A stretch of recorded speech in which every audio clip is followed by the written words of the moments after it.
Hello friends, welcome to easy notes for your online study channel. आप सबके अपने YouTube channel पे आप सभी का बहुत बहुत स्वागत है। फ्रेंड्स, बहुत जल्दी आपका जो एग्ज़ाम है वो आ रहा है और ऐसे में जितनी ज़्यादा हो सके उसको प्रैक्टिस करने की ज़रूरत है, टॉपिक्स को पढ़ने की ज़रूरत है जो आपके एग्ज़ाम में पूछे जा रहे हैं। तो स्टार्ट करने से पहले आप सभी से मेरी रिक्वेस्ट है, अगर अभी तक आपने चैनल को सब्सक्राइब नहीं किया है तो सब्सक्राइब कर लो और वीडियो को एक लाइक तो जरूर कर लो। रुखसाना, पूर्णिमा, इंदर, निया, शंभू, न्यासा, जल्दी से भाई स्टार्ट हो जाए भाई। अंजलि, राजकुमार, भारती, आशु, असलम, जिक्रा, रीमा, सब लोग का ध्यान होना चाहिए किस पे, स्क्रीन पे। क्वेश्चन आपके सामने रहेगा, आपको आंसर करना है, ठीक है। चलिए सब लोग आंसर करेंगे और देखते हैं सबसे पहले कौन आंसर करता है। क्वेश्चन आपके सामने, which type of pollution caused by the industry would also emit the hazardous noise of machinery। Question number 1 ध्यान से पढ़िए। जैसे ही क्लास स्टार्ट हो सबका ध्यान होना चाहिए स्क्रीन पे। टाइम स्टार्ट हो रहा है अब। साफिया, विजय, देवजनी, देवजनी का आंसर आ भी गया। आदिल, पिंकी, हुजूर, हुमा, आंसर करो। रसिक, निधि, सबका फोकस होना चाहिए। मान लीजिए आप लोगों का एग्जाम डेट आ गया, सिटी इंटीमेशन आ रहा है बहुत जल्दी आपके सामने, हो सकता है आज रात 12 बजे के बाद ही आपको दिख जाए, क्योंकि लास्ट टाइम भी जितने भी ये नोटिफिकेशन आए थे वो सब के सब रात को अनाउंस किए गए थे। तो हो सकता है आपका जो सिटी इंटीमेशन है वो आज रात को आपको देखने को मिल जाए। अब सिटी इंटीमेशन भी आ जाएगा, सेकेंड वीक में फरवरी के एडमिट कार्ड भी आ जाएगा, बट हमारी तैयारी कितनी है that is also very important. उद्योग द्वारा उत्पन्न किस प्रकार का प्रदूषण मशीनरी के खतरनाक शोर का भी उत्सर्जन करेगा? सही आंसर है ऑप्शन नंबर 3, ध्वनि प्रदूषण। अब आप देखिए आपका आंसर कितना सही है कितना गलत है। देखिए आर एस वरन, देखो बेटा इस क्वेश्चन का आंसर ऑप्शन नंबर 3। और जिनका आंसर गलत है कोई बात नहीं, वो लोग भी अगली बार से ध्यान रखेंगे, क्वेश्चन को प्रॉपर पढ़ेंगे। ध्वनि प्रदूषण इस क्वेश्चन का सही आंसर है। उद्योग के कारण होने वाला ध्वनि प्रदूषण भी मशीनरी के खतरनाक शोर का उत्सर्जन करेगा। ध्वनि प्रदूषण एक अदृश्य खतरा है, इसे देखा नहीं जा सकता, फिर भी ये जमीन और समुद्र के नीचे दोनों जगह पे मौजूद है। ध्वनि को किसमें मापा जा सकता है, कौन बताएगा मुझे? राधे कृष्णा बेटा, एस्पिरेंट, धर्मजीत, सरिता। कोई बात नहीं, गलत टाइप हो गया, ध्यान रखिए। वहां पर भी आपके सामने ऑप्शन होंगे जहां पे आप अगर मान लीजिए कोई ऑप्शन को चेंज करना चाहते हैं तो सबसे पहले उसको क्लियर कर लीजिएगा तो फिर उसको सेव करिएगा। ध्वनि को डेसिबल में मापा जाता है, ये क्वेश्चन आपका कई बार एग्जाम में पूछा गया क्वेश्चन है। खतरनाक वायु प्रदूषक, इसे जहरीले वायु प्रदूषक या वायु विष के रूप में भी जाना जाता है।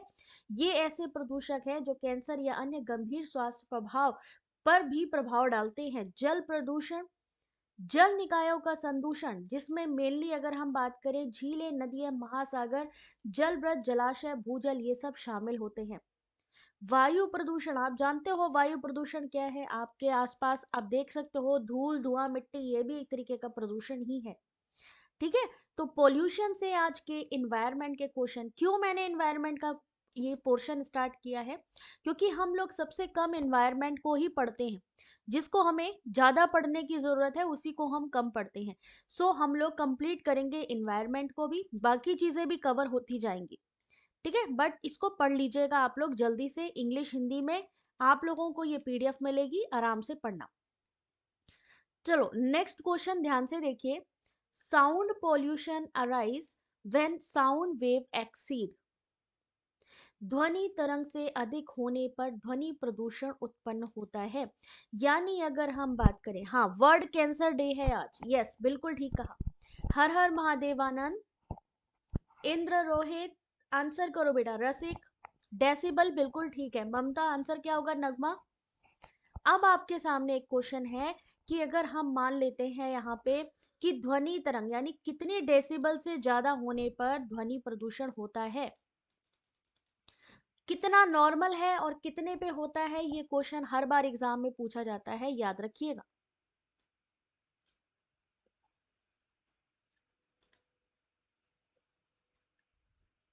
रुखसाना फिर से क्लियर नहीं दिख रहा है?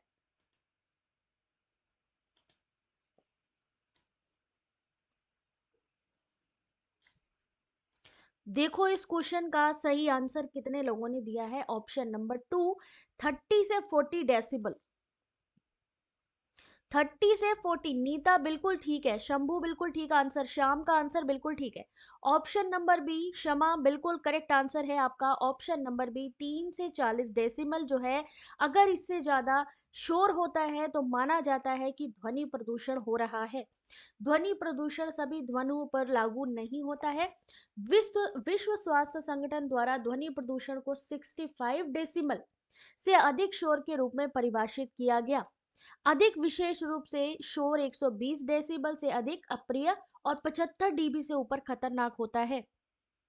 अगर रात में 30 डीबी से ऊपर आपका शोर है, अगर मान लीजिए ध्वनि प्रदूषण है, तो आप शांतिपूर्ण नींद नहीं प्राप्त कर सकते।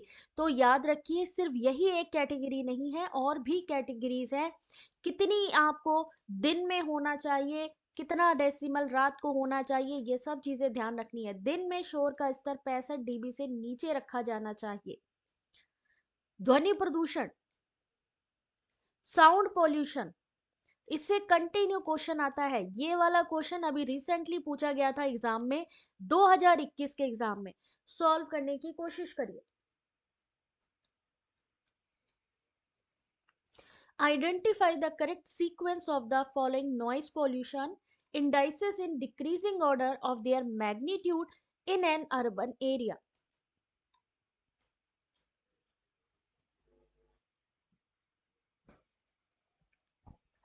आज मैं शांति टेलीग्राम पे रीडिंग कॉम्प्रिहेंशन का एक प्रैक्टिस सेट डालूंगी। कोशिश करिएगा कि सब लोग अटेम्प्ट करें। Indra Kumar, I am Indian soldier, very good, proud of you, बहुत बढ़िया। देश की सेवा करते करते पढ़ाई, बहुत बढ़िया।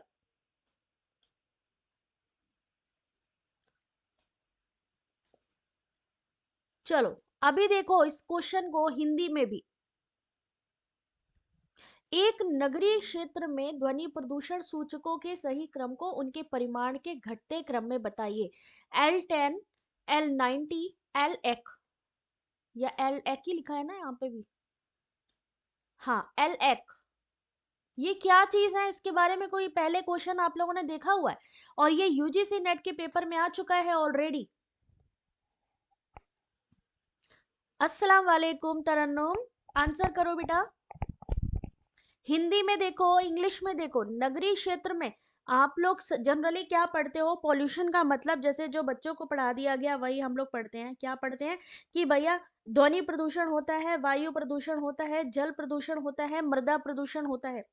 लेकिन अब क्योंकि आप एक हायर एजुकेशन की तरफ हो, तो आपसे वैसे क्वेश्चन नहीं, थोड़े डिफिकल्ट लेवल पर क्वेश्चन आने वाले हैं। सही answer option number A, C, B. Question number A, C, B, यानी L10 आएगा, फिर L1 आएगा और लास्ट में आएगा BL। बी ऑप्शन नंबर आएगा L90। ठीक है, सबसे पहले L10 आएगा, फिर L1 आएगा और उसके बाद में L90 आएगा। ये याद रखिएगा क्योंकि ये क्वेश्चन आपसे पहले भी पूछे गए हैं। क्या चीज है ये, एक बारी ध्यान से देखो।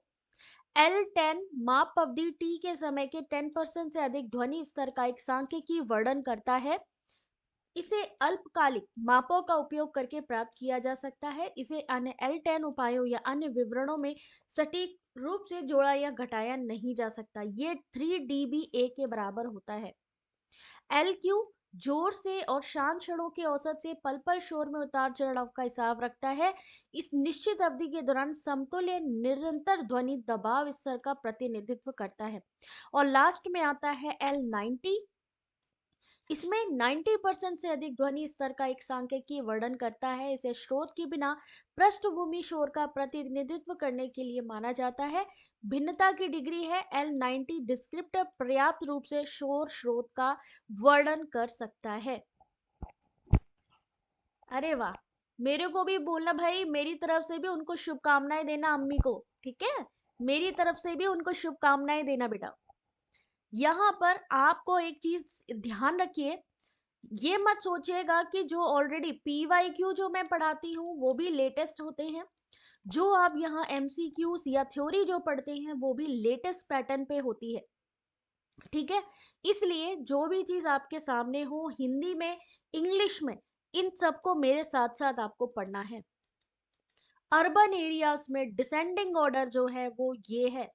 असेंडिंग ऑर्डर होता तो 90 पहले आता, फिर EQ आता, फिर 10। असेंडिंग और डिसेंडिंग ऑर्डर में सबसे ज्यादा कंफ्यूजन होती है, इसलिए इस चीज का ध्यान रखना।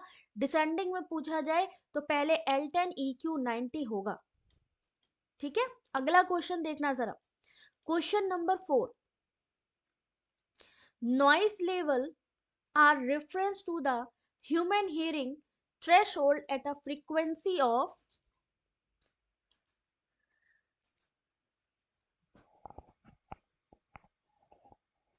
सॉरी सिमी, एक्चुअली मैं अभी पेपर 2 की क्लासेस नहीं बट PYQs मैं कोशिश कर रही हूँ कि करवा लूँ 2022 के, ठीक है? तो मैं PYQ की तो पूरी कोशिश करूंगी, जो लेटेस्ट हैं सारे के सारे करा दूं, बट क्लासेस थोड़ा मेरे लिए मुश्किल होगा बेटा। सब्जेक्ट वाइज डेट हो सकता है अभी आज रात को ही आ जाए, कुछ नहीं कहा जा सकता NTA के बारे में, क्योंकि इसी वीक आपका सिटी इंटीमेशन है। तो आप ये सोचिए कि आज हो सकता है रात को आपको कुछ ना कुछ नोटिफिकेशन देखने को मिले। आंसर करिए इस क्वेश्चन का। सही आंसर देखिए क्या होगा, ऐसे क्वेश्चन आए हैं एग्जाम में। 1kHz इस क्वेश्चन का सही आंसर है। 1kHz का फुल फॉर्म क्या होता है? बबीता अच्छी हो बेटा। KHZ का फुल फॉर्म क्या होता है? Kilo hertz. किलो हर्ट्स, ठीक है? क्योंकि हम किस बात पे काम कर रहे हैं, जो एग्जाम में पूछे जा रहे हैं।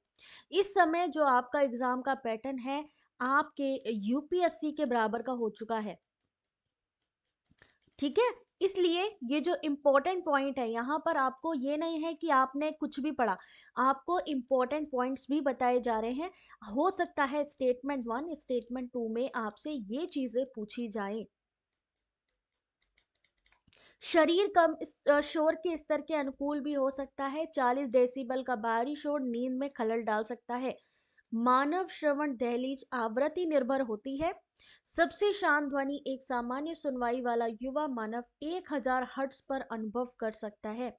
यह प्रदर्शित किया गया है कि कान की संवेदनशीलता 2 और 5 किलो हर्ट्ज के बीच सबसे अधिक होती है। इस प्रकार शोर के स्तर को 1 किलोहर्ट्ज की आवृत्ति पर मानव सुनवाई सीमा के संदर्भ में संदर्भित किया जाता है। कंपन के द्वारा उत्पन्न ध्वनि हमारे कान के पर्दे में अस्थि संचालन में परिवर्तित होती है, जिसे श्रवण संवेदना के रूप में आंतरिक कान में भेजा जाता है। इसकी दहलीज यानी इसका जो, अगर हम बात करें कि कितना होता है, 9 dB SPL जितनी कम हो सकती है कंपन की। आपको ध्वनि की पता है कितना डेसिबल कितनी चीजें, बट यहाँ पर कंपन की कितनी रहती है उसको भी नोट डाउन कर लो प्रियंका, पूर्णिमा, अभिजीत, ठीक है? बात आ रही है समझ में? 9 dB SPL। इंग्लिश में भी आप लोग आराम से चाहो तो एक बार पढ़ लो और मेरे को थम्स अप करो अगर समझ में आ रही है चीज। कंटेंट ही अलग मिलेगा, ये जो हमारे प्लेटफॉर्म पे कंटेंट मिलेगा आपको कहीं पर भी इतना डीपली कंटेंट नहीं मिलने वाला, ना ही किसी बुक में, ना ही किसी की पर्टिकुलर क्लास में। तो जो चीज आपके सामने है उसको यूटिलाइज करो, है ना? उस चीज को समझो कि हाँ भाई कितना इंपॉर्टेंट चीज है, और पढ़ना है सिर्फ हमें, हमें रट्टा नहीं मारना है, सिर्फ पढ़ना है, समझना है। चीजों को समझ जाओगे तो बाकी चीजें तो अपने आप हो जाएंगी। The level of steady noise is measured by sound level expressed in terms of, हम लोगों ने क्या करते हैं हम लोग कि जैसे कि हम लोगों ने पॉल्यूशन की बात करी, ध्वनि प्रदूषण हो गया, ध्वनि प्रदूषण हो गया, ठीक है। ध्वनि प्रदूषण से मैडम कैसा क्वेश्चन आएगा? पूर्णिमा, अयोध्या, भाई अयोध्या वासियों को भी बहुत बहुत मेरी तरफ से भी, हम सबकी तरफ से प्रणाम। जय श्री राम बेटा। एक चीज ध्यान रखना कि हम बात करते हैं कि मैम एनवायरनमेंट से कैसे क्वेश्चंस आएंगे, जनरल अवेयरनेस से कैसे क्वेश्चन आएंगे, करंट अफेयर से कैसे क्वेश्चंस आएंगे। तो देखिए ऐसे क्वेश्चंस बनते हैं पॉल्यूशन से। अभी तो हम सिर्फ ध्वनि करा रहे हैं, अभी आगे आगे देखिए उसका क्या होगा लेवल, तो आप सोचिए। स्थिर शोर के स्तर को ध्वनि स्तर द्वारा मापा जाता है, जिसे किसके संदर्भ में व्यक्त किया जाता है? Frequency, decibel, hertz, both 2 and 3। Option number 2 decibel में। क्यों? क्योंकि हम ध्वनि प्रदूषण पे बात कर रहे हैं। कॉमर्स की तो अभी अवेलेबल नहीं होगी, बट जो चीज अवेलेबल है वो जरूर मैं आपको शेयर करूंगी। पूर्णिमा, आंसर करना बेटा अगला क्वेश्चन, ठीक है। पढ़ना है आपको। कभी कभी ये पूछा जाता है कि ये बताइए, मान लीजिए एक एरोप्लेन है, मान लीजिए एरोप्लेन है, जब वो उड़ता है तो उस समय जो ध्वनि होती है, जो उस समय नॉइज पोल्यूशन होता है, वो कितने डेसिमल होता है? ये क्वेश्चन मैं फालतू में बिल्कुल भी नहीं कर रही, क्योंकि ये क्वेश्चन ऑलरेडी आपसे पूछा गया है। एरोप्लेन जब उड़ता है उस समय जितनी भी उसकी ध्वनि होती है, उसका कितना रहता है, कितना डेसिबल रहता है, कौन बताएगा?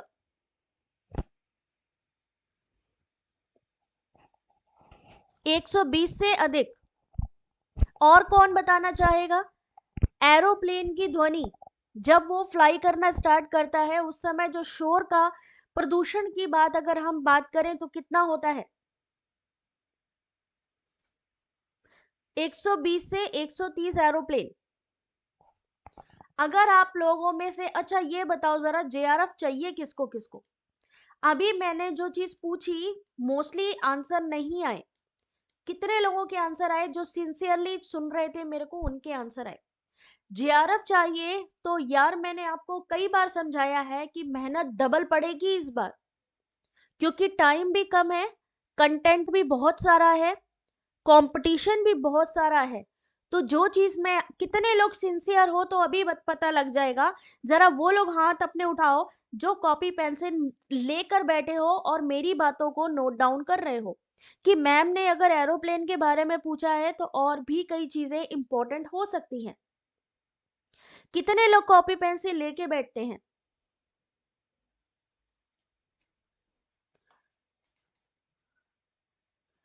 यहां पर जो चीज आपसे कही जा रही है, कोई ऐसा क्वेश्चन होता है जो बहुत इंपॉर्टेंट होता है।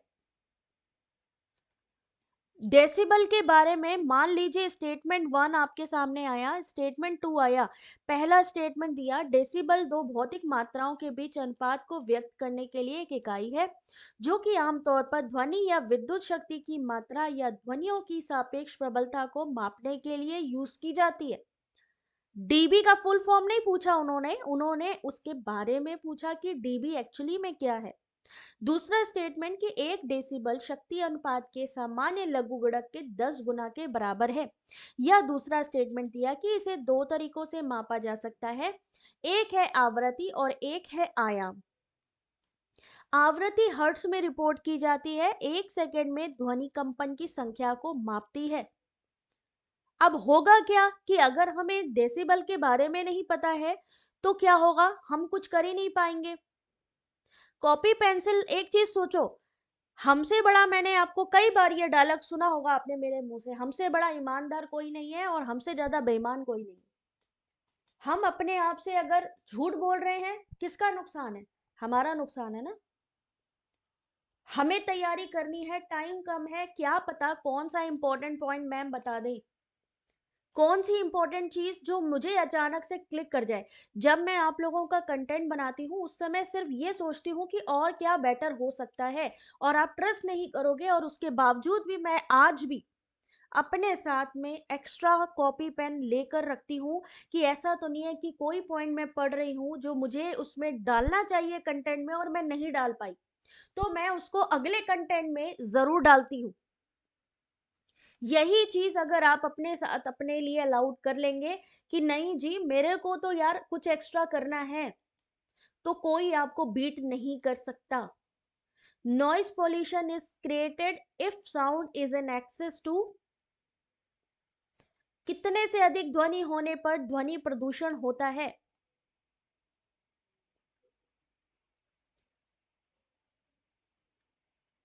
ब्रेन तो लेकर बैठना ही पड़ेगा, कॉपी पेंसिल भी लेकर बैठोगे तो कोई पॉइंट है उसको लिख लोगे तो वो याद रहेगा कि हाँ शायद हो सकता है कोई एक आध टॉपिक ऐसा हो कि भाई इंपॉर्टेंट हो।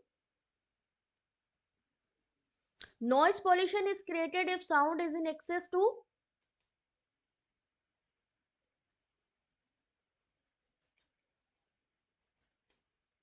अभी पहले भी ऐसा क्वेश्चन आ चुका है, 80 टू 99 डीबी, 80 टू 99 डीबी। अब जरा इसको नोट डाउन कर सकते हो आप लोग।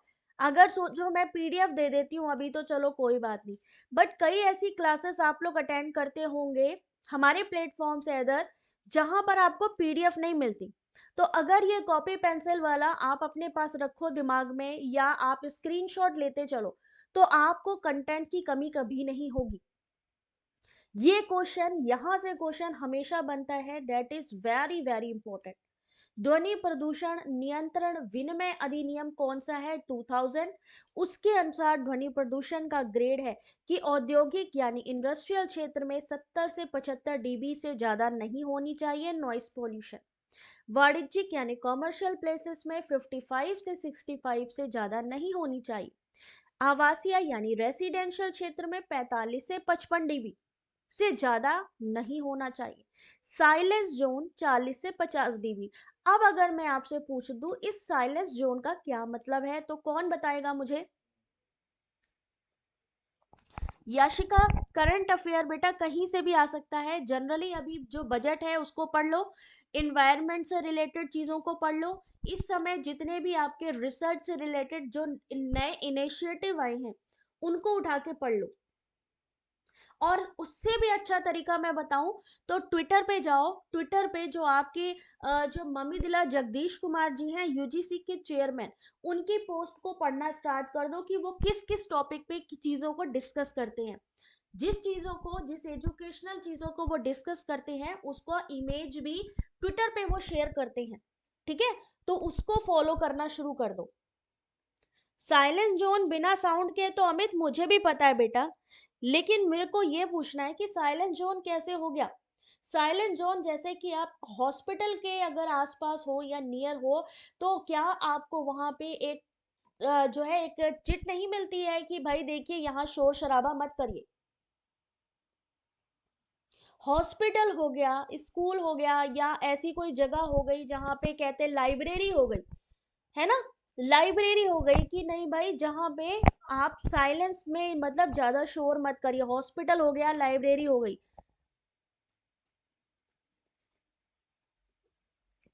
है ना? तो ये सर आपके क्या होते हैं? साइलेंस जोन होते हैं।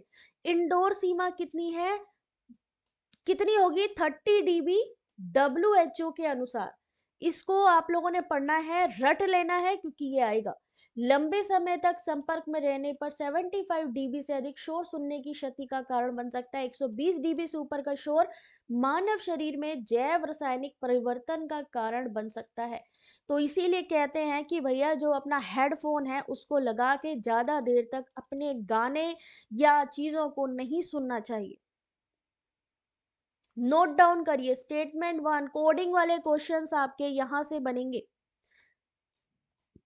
एक चीज बताइए, मान लीजिए आतिशबाजी होती है, कॉलेज हो गया है ना, बिल्कुल। अगर मान लीजिए आतिशबाजी होती है या क्रैकर्स होते हैं जिसको फोड़े जाते हैं, बम बोलते हैं, ठीक है, पटाखे होते हैं, तो उनका जो शोर है वो कितना होता है?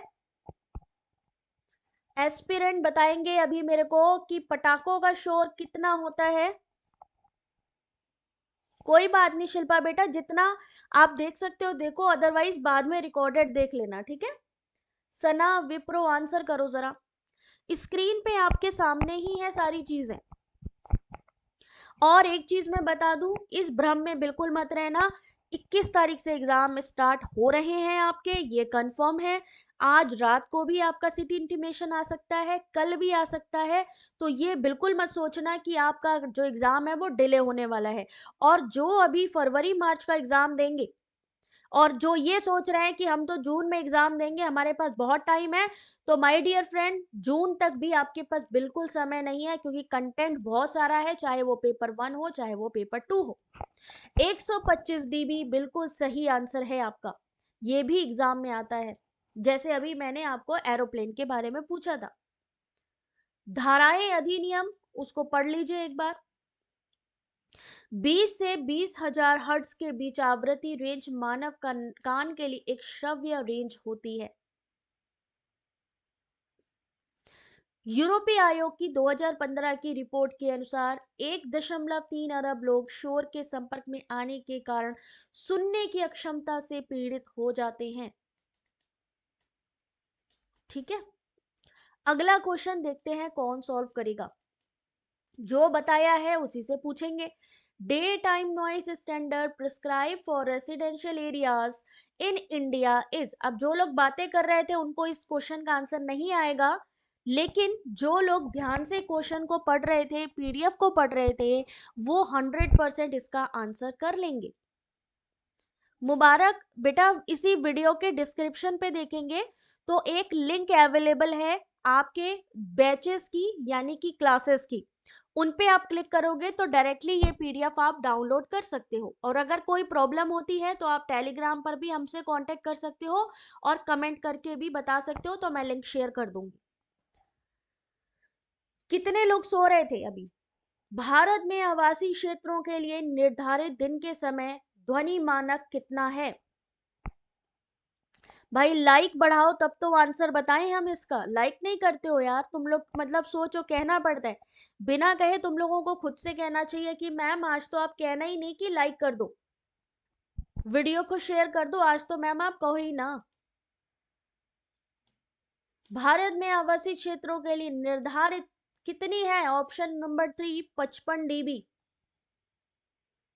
पीडीएफ मिलेगी बेटा वेबसाइट पे निधि, बाकी कुछ पीडीएफ टेलीग्राम पर भी है। ठीक है, कुछ टेलीग्राम पर भी है, टेलीग्राम का लिंक भी वीडियो के डिस्क्रिप्शन पे है, वेबसाइट का भी वीडियो के डिस्क्रिप्शन पे है, सब चीज अवेलेबल है, बस वीडियो का डिस्क्रिप्शन चेक करो एक बार।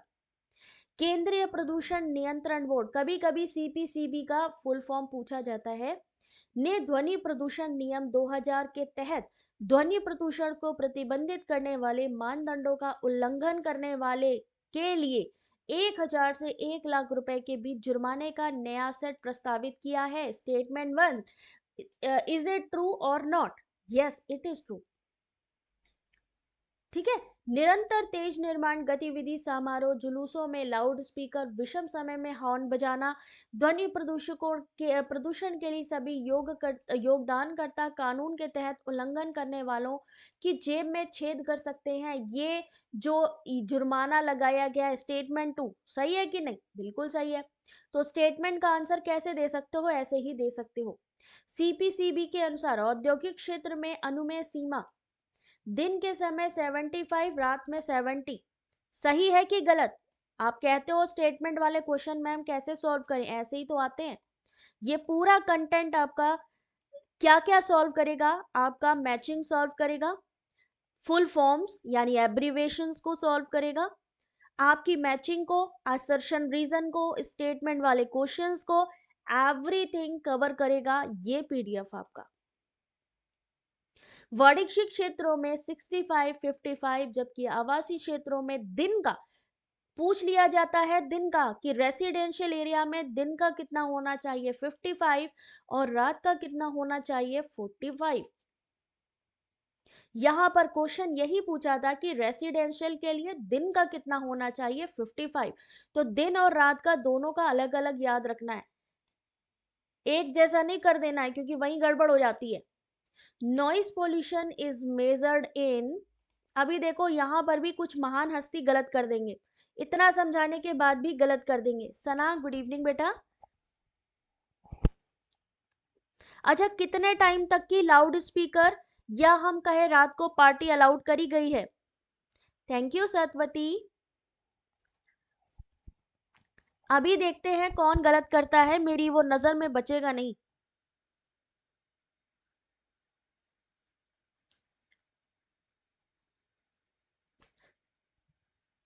सबका आंसर गलत। ऑप्शन नंबर बी बिल्कुल गलत आंसर है।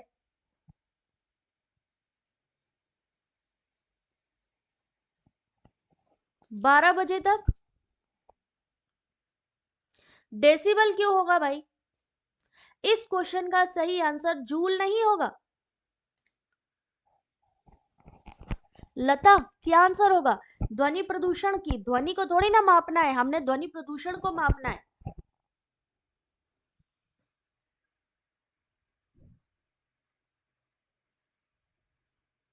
बबीता कोई बात नहीं बेटा, बाद में रिकॉर्डेड क्लास देख लेना। अगर कोई भी, अगर आपको इश्यू आ रही है, अगर कोई भी जिसकी वजह से आप प्रॉपर नहीं पढ़ पा रहे हो।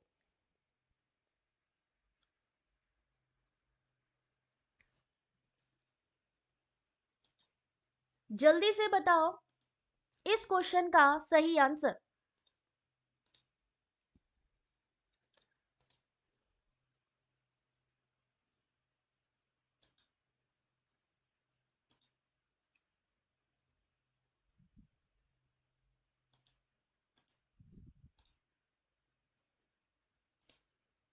इस क्वेश्चन का सही आंसर सी होगा कि बी होगा?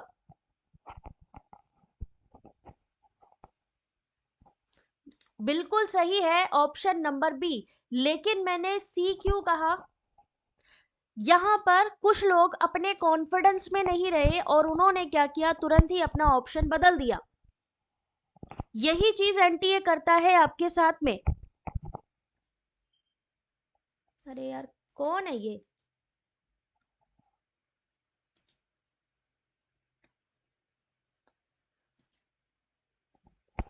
चलो जल्दी करो, एग्जाम 10 मार्च तक चलेगा। कंफ्यूज मत होना, जिस भी क्वेश्चन पे, जिस भी ऑप्शन पे आपको लगता है कि नहीं भाई जो है हम सही हैं, उस जगह पे खड़े रहना, ये मत सोचना कि हम गलत कर दें। अच्छा, एक चीज देखिए यहाँ पे, इलेक्ट्रॉनिक सिग्नल संचार में भी व्यापक रूप में उपयोग किया जाता है। डेसिबल एक लघु गणक इकाई है जिसका उपयोग ध्वनि स्तर पे किया जाता है। लॉगरिथम शर्तों में व्यक्त दो शक्ति स्तरों के बीच का अनुपात है। सूत्र क्या है इसका फॉर्मूला? डेसिबल का फॉर्मूला देखिए, डीबी का फॉर्मूला देखिए, कभी कभी आपसे यह भी पूछ लिया जाता है डीबी फॉर्मूला।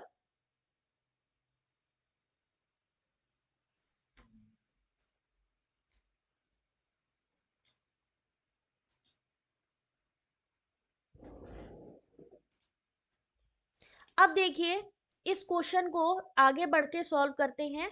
आगे आगे और इंपॉर्टेंट चीजें हैं जो ध्यान रखनी है। 35 से 40 डीबी से कम शोर का स्तर आमतौर पर रात की अच्छी नींद के लिए आवश्यक है। अगर एक मान लीजिए ऑफिस में है, अगर मान लीजिए एक ऑफिस में है, ठीक है, उस ऑफिस में आपकी अगर हम बात करें कि कितना होना चाहिए, उस ऑफिस में कितना 60 डीबी तक का वहां पे आपका वो होना चाहिए, नॉइस होना चाहिए, उससे ज्यादा का नहीं होना चाहिए। एक व्यस्त सड़क, ये एग्जाम्पल जो दिए गए ना, प्लीज इसको एग्जाम्पल को ये मत सोचना कि बेकार है, क्योंकि यहां से क्वेश्चन बनते हैं। जंबो जेट के परिणाम स्वरूप 120 डीबी रिकॉर्ड किया गया जंबो जेट के बारे में। व्यस्त सड़क के बगल में जो फुटपाथ है उसका जो शोर रहता है 75 डीबी रहता है। ओम क्या है? विद्युत प्रतिरोध की एसआई इकाई है जो एक वोल्ट के संभावित अंतर के अधीन होने पर एक एम्पियर की धारा संचारित करता है। जूल क्या है? इंटरनेशनल सिस्टम ऑफ यूनिट्स में काम या ऊर्जा की इकाई। यह एक मीटर के माध्यम से कार्य करने वाले न्यूटन के बल द्वारा किए गए कार्य के बराबर। एम्पियर क्या है? विद्युत धारा की इकाई जो प्रति सेकंड एक कूलम के प्रवाह के बराबर होती है। कितने लोगों को ये सारी इंफॉर्मेशन पहले से ही पता थी? एक बार अपने अपने हैंड रेस करिए। क्या आपको लगता है कि हाँ इतना मैंने इन्वायरमेंट में ऑलरेडी पहले से पढ़ा हुआ है? जल्दी से बताइए, इसका जो फॉर्मूला है अगर वो आ जाए या इससे जुड़ी कोई जानकारी आपसे पूछ ली जाए। आप में से वो लोग हैंड उठाएंगे जिनको लगता है, जिन्होंने ये कंटेंट जो है पहले से पढ़ा हुआ है।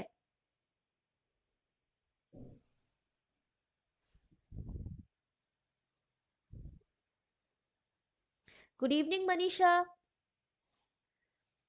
नहीं पता था, इसीलिए मैं कहती हूँ कि कभी भी ये मत सोचो कि कोई भी चीज आपको दी जा रही है, कोई भी इंफॉर्मेशन आपको दी जा रही है, वो कभी वेस्ट नहीं होगी। हो सकता है डेसिबल और ओम के बीच का डिफरेंस पूछ लिया जाए, या जूल और एम्पियर के बीच में पूछ लिया जाए। एनटीए है वो तो कहीं से भी पूछेगा उठा के। अब ये ग्रीन मफलर क्या है? ग्रीन मफलर के बारे में कौन कौन जानता है? अब ये वो वाला ग्रीन मफलर नहीं है जो मतलब जनरली सब लोग मफलर ओढ़ते हैं।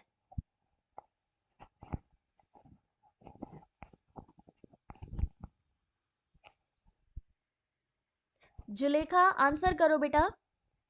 ग्रीन मफलर क्या चीज है? ग्रीन मफलर के बारे में कौन कौन जानता है? अभी तक तो आप लोग हैट के बारे में जानते थे, कौन कौन सी हैट है। अभी वो सारा कंटेंट भी बाकी है भैया, बहुत काम है, क्या ही बताऊं मैं। अभी तो वो हैट्स हैं जो ब्रेन स्टॉर्मिंग, ये सारी चीजें, इन सारी चीजों पे क्वेश्चंस बाकी हैं। तो कोई भी क्लास नहीं छोड़नी है और जल्दी से वीडियो को लाइक और शेयर जरूर करना है। ग्रीन मफलर किससे संबंधित है? चलो ध्यान से देखो इस क्वेश्चन का आंसर। ऑप्शन नंबर 3 ध्वनि प्रदूषण। क्यों, हम ध्वनि प्रदूषण ही तो पढ़ रहे हैं। ग्रीन मफलर योजना क्या है? ग्रीन मफलर स्टेटमेंट 1 स्टेटमेंट 2 में पूछा गया क्वेश्चन। ग्रीन मफलर आबादी वाले क्षेत्रों या सड़कों के किनारे, औद्योगिक क्षेत्र, राजमार्गों के पास, समाज आदि शोर वाले स्थानों के आसपास पौधों की 4 से 6 पंक्तियों को लगाकर ध्वनि प्रदूषण को कम करने की एक टेक्निक है। ये घने पेड़ ध्वनि प्रदूषण को कम करते हैं क्योंकि ये शोर को छानते हैं और इसे नागरिकों तक पहुंचने तक से रोकते हैं।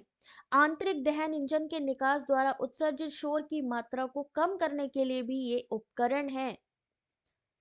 आप समझ में आ गया ग्रीन मफलर?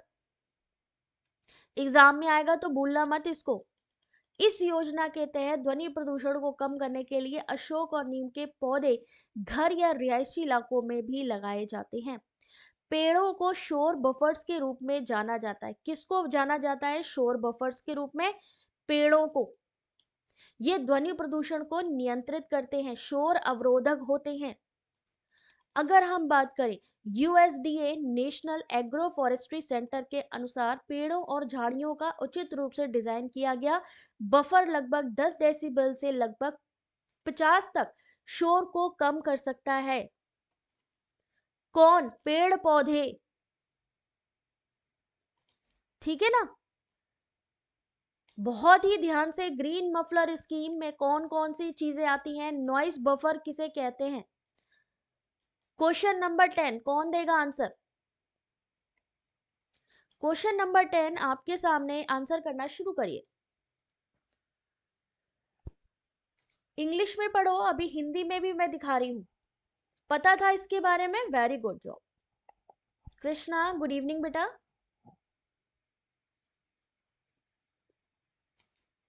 बहुत ही इंपॉर्टेंट क्वेश्चंस हैं आपके ये, इस एनवायरनमेंट के, पीपल एंड एनवायरनमेंट यानी लोग और पर्यावरण जहां पर एक साथ हो जाए।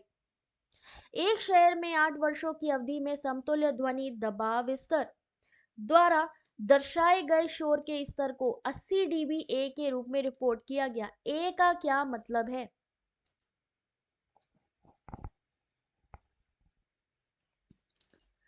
क्या मतलब है इसका? ये जो ए है 80 डीबीए लिखा है, जो इस ए का क्या मतलब है जो ब्रैकेट में है? Thank you Babita. इस ए का मतलब है माप में प्रयुक्त भार का एक प्रकार। माप में प्रयुक्त भार का एक प्रकार यानी ऑप्शन नंबर 4। लेकिन गलत हो रहे हैं यहाँ पे आंसर। डेसिबल दो भौतिक मात्राओं के बीच अनुपात को व्यक्त करने की इकाई, आमतौर पर ध्वनि या विद्युत शक्ति की मात्रा या ध्वनि की सापेक्ष प्रबलता को मापने के लिए डीबीए माप ध्वनि की विभिन्न आवृत्तियों के लिए मानव कान की अलग अलग संवेदनशीलता पर विचार करने के लिए एक डीबी माप समायोजित किया गया है। मानक डेसिबल पैमाने की तुलना में बहुत कम या उच्च आवृत्तियों को कम भार दिया जाता है। कई विनियमित शोर सीमाएं ए के संदर्भ में विश्वास के आधार पर निर्दिष्ट है। डीबी की तुलना में ए एक प्रकार का भार मापन है जो कम आवृत्ति वाले घटकों के साथ विशेष रूप से मध्यम या उच्च मात्रा में शोर की कथित जोर झुंझलाहट कारक या तनाव उत्प्रेरण क्षमता को कम आंकता है। ठीक है, समझ गए। अब कुछ सामान्य ध्वनियों का मापन। अगर आप सांस ले रहे हैं यानी आप 10 डीबी इस्तेमाल कर रहे हैं, आपका नॉइस 10 डीबी के बराबर है।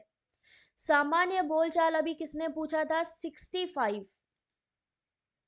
65। अगर आप नॉर्मल बात करते हैं, नॉर्मल कन्वर्सेशन करते हैं, रॉक संगीत, जैसे रॉक का संगीत हो गया, मान लो आप किसी बढ़िया म्यूजिशियन के आप चले गए हो म्यूजिक कॉन्सर्ट में, अगर कुत्ता 4 फीट से भौंक रहा है तो 95 डीबी एग्जाम्पल ऐसे ही आएंगे और ये डिट्टो ऐसी ही मैचिंग आएगी आपके पास। 25 फीट पर 65 मील प्रति घंटे की रफ्तार से यात्री कार का 77, वैक्यूम क्लीनर का 70, ऐसे ही मैचिंग आएगी, ऐसी ही मैचिंग आएगी। अगला देखिए जल्दी से, ये सब चीज अभी आपको बता दी है, इसको नोट डाउन कर लेना और पीडीएफ शेयर करूंगी तो पढ़ लेना। Question number 11, the impact of noise pollution on human health is govern by.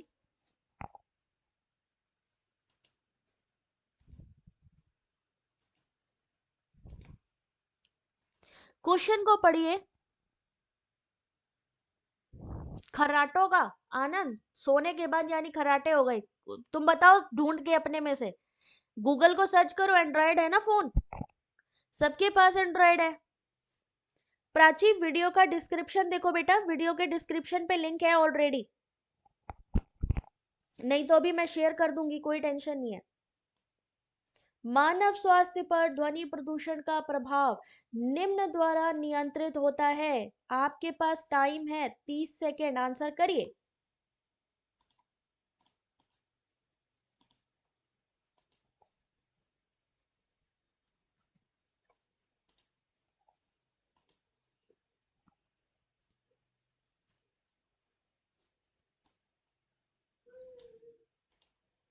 जल्दी जल्दी इस क्वेश्चन का आंसर करना शुरू करिए। हिंदी में देख लो, हिंदी में देख लो।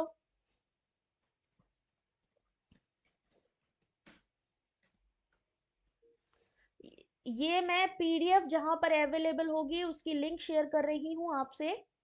क्लास के बाद आप इस लिंक पर क्लिक करेंगे और डायरेक्टली इस पीडीएफ को ले सकते हैं। ये मैं पिन कर रही हूं, ठीक है, यहां से पीडीएफ मिलेगी आपको।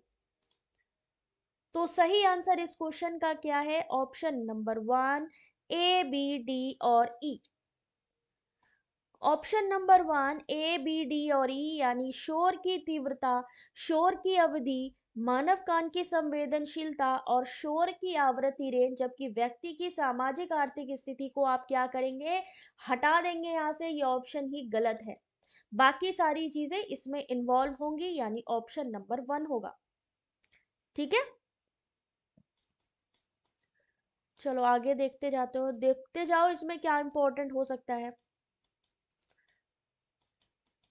ये सारी चीजें कुछ नहीं, थोड़ी देर बस पढ़नी है, थोड़ी देर में सारी चीजें समझ में आ जाएंगी।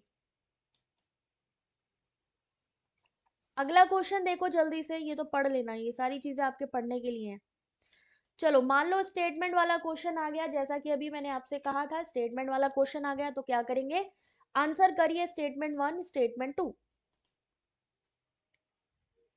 मोस्ट वेलकम नेहा, आंसर करो बेटा। क्वेश्चन को देखिए जल्दी से, अब मैं हिंदी में दिखा रही हूं, सिर्फ 15 सेकंड। शोर प्रदूषण का व्यक्ति की सुनने की क्षमता के साथ साथ मनोवैज्ञानिक स्वास्थ्य पर भी प्रतिकूल प्रभाव पड़ता है। स्टेटमेंट 2, शोर स्तरों की मानवीय धारणा रैखिक है। अभी जो आप पढ़ते आ रहे हैं वही क्वेश्चन है यहाँ पे, बस स्टेटमेंट के रूप में। अब आपको बताना है इस क्वेश्चन का सही आंसर।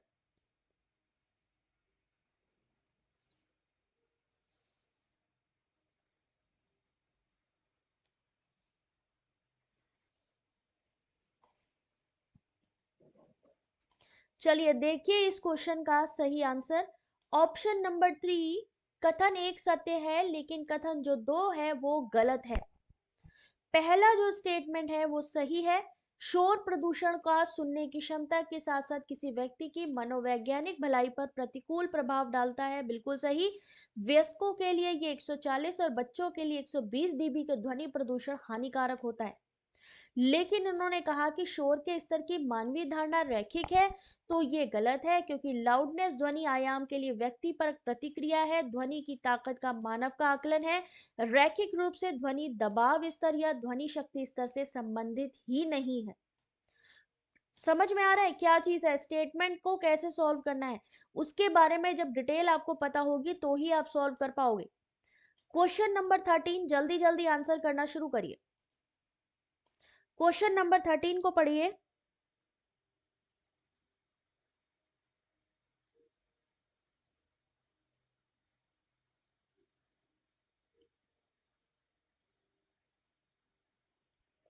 क्वेश्चन को पढ़िए।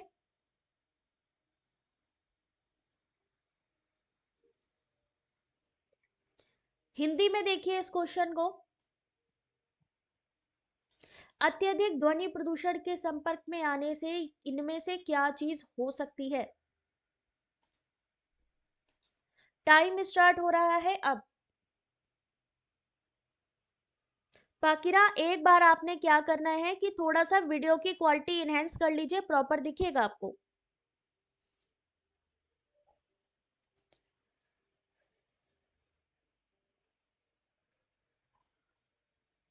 इस क्वेश्चन का आंसर करिए। ध्वनि प्रदूषण के संपर्क में आने से क्या क्या चीजें होती हैं। सही आंसर है ऑप्शन नंबर डी, बिल्कुल सही है। ए, बी, सी और ई। ऑप्शन नंबर डी, यानी अगर आप ध्वनि प्रदूषण के संपर्क में आते हो तो आपको सुनाई देना कम पड़ सकता है, आपको नींद नहीं आएगी, रक्तचाप ब्लड प्रेशर का नहीं इशू यहाँ पे, उसके अलावा है कि नहीं है, श्वसन रोग तो नहीं है, ये तो नहीं होगा, लेकिन ये ब्लड प्रेशर, भाई तेज आवाज होगी तो उसी के अकॉर्डिंग आपका ब्लड प्रेशर भी चलेगा। और अगर नींद पूरी नहीं होगी तो कार्यकुशलता में भी कमी होगी। कभी कभी आपने देखा होगा, किसी पार्टी में आप गए हो और उस पार्टी में अचानक से ढोल बजना शुरू हो गया। जैसे ही ढोल बजना शुरू हुआ, आप में से कई लोगों का एकदम से धक धक, मतलब ब्लड प्रेशर और आपका दिल, हार्ट बीट इतनी तेज हो जाती है, फिर ये लगता है अरे यार दे दो डीजे फ्लोर, मैं डायरेक्टली डांस करने जाऊंगा।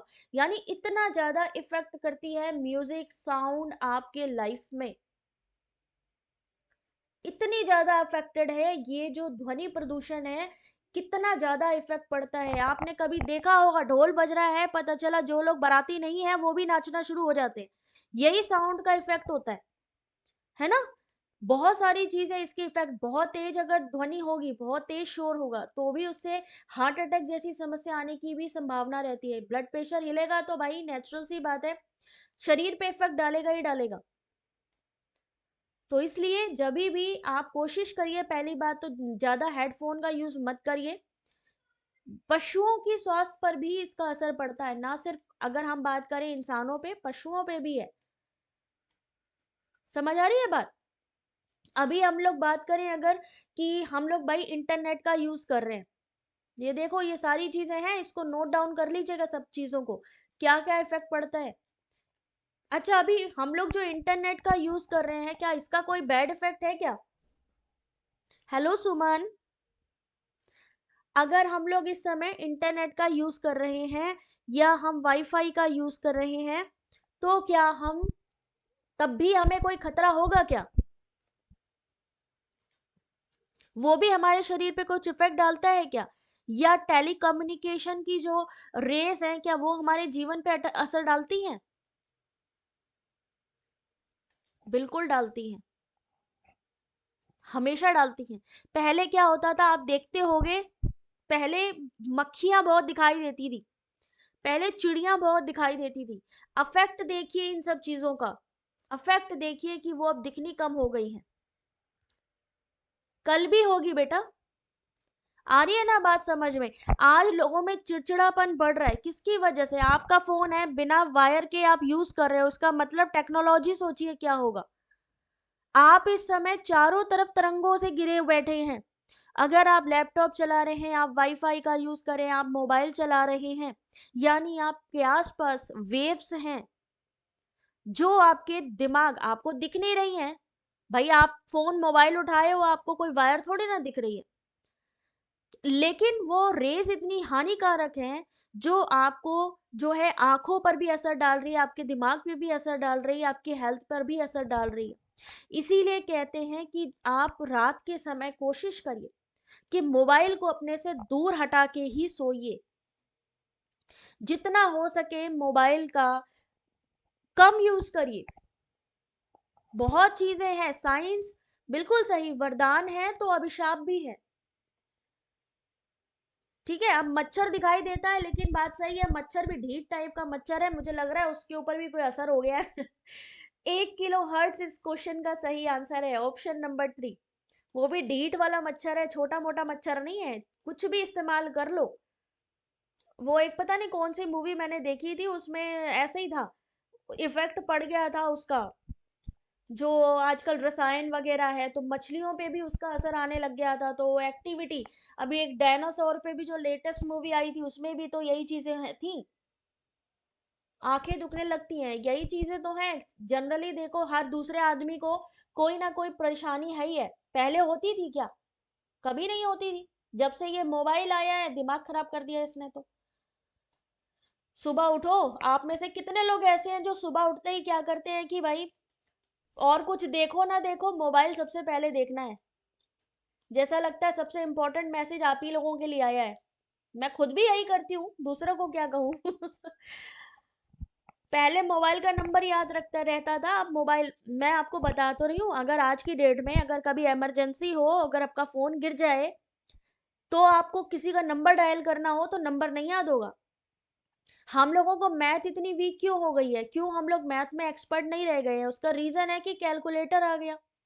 अब हमें कैलकुलेशन करनी है तो विपिन भाई क्या कर रहे हैं, फटाफट अपना मोबाइल उठाया, टैक टैक टैक टैक, मैम ने एक क्वेश्चन पूछा, तुरंत कैलकुलेटर से सॉल्व किया, काम खत्म।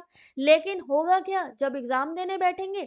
कैलकुलेटर होगा नहीं, तब 12 बज जाएंगे। आ रही है ना समझ बात?